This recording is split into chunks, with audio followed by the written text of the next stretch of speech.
ನಂದಿವಾಹನ ನಾಗಭೂಷಣ ದೋಷ ದೋಷ ನಾಶ ವಿನಾಶನ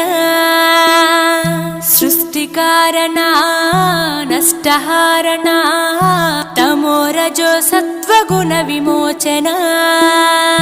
మాఘమాసమున కృష్ణపక్షమున చతుర్దశి నడి జామురాతిరిన మహాలింగమే ఉద్భవించెనట బ్రహ్మ విష్ణువుల అహం అనిగెనట సృష్టికి మూలం నీవని తెలిసి సాగిలబడి నీ మహిమకు మొక్కే అదే మహాశివరాత్రి వెలిసెనట